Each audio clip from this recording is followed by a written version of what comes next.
Now, come, let's take a look at this question. It says that Adeline had how much? Had 1,196. So if Adeline had 1,196, what am I supposed to do first? Okay, the first thing I want to do is I write down that A equals to 1196. Okay, now once I'm done with this, I can move on to the next sentence. In the next sentence, Benny had $398. Yeah. $398. Am I making sense here? Now, once I'm done with this, I move on. It says what? Each of them. Okay, wait, before I even go on to that, right, I have to draw a model to show that Adeline has way more than Benny. Am I making sense here?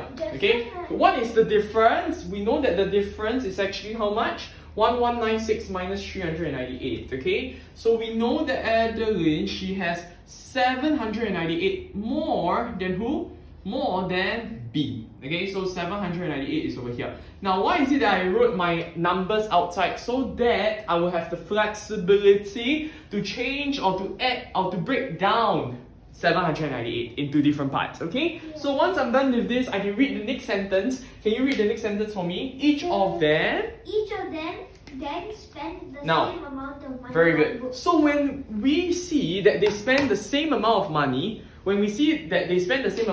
what we want to do is ask ourselves, okay, how am I going to show it in my model bar?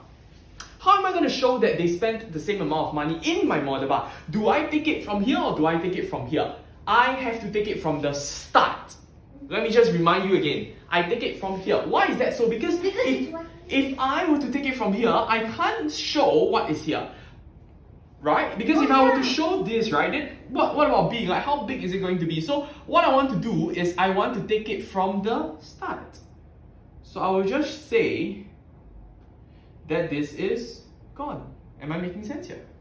Okay, do we know the value in that part that was spent on books? No, we don't, correct? Now, once I'm done with that, I can move on to the next part. Okay, can you read for me the next sentence? The next sentence says, in the end, Adeline had 4 times as much money as Benny. Okay, 4 times, so 4 units. So where's Adeline? Adeline must be how many units? 4 units. Okay, the reason why I'm erasing all of those is because I have no space. So I'm just going to show that Adeline, in the end, that means after spending this amount on books, she has 4 units. So this part is 4 units. Am I making sense here? Yeah. So if Adeline is 4 units, you need to know that hidden information is 1 unit. Am I making sense here? So that's 1 unit.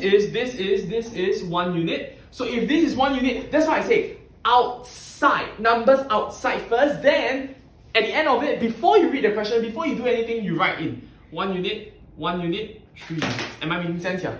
Yeah. Okay, so from here itself, I can see, right, that 3 units is actually equals to how much?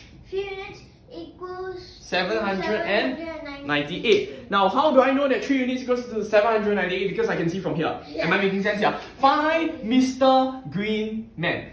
1 unit equals to 798 divided by 3. Okay, now we do 798 divided by 3. What do we get? 798 divided by 3, we will get to our answer of 266. Now, Mr. Greenman is out. Read the question. The question says, how much money did each of them spend on books? Spend on books, so they are actually asking for this and this, right? Now, do you recall just now we said that Benny, how much does Benny have at first? We know that Benny has 398.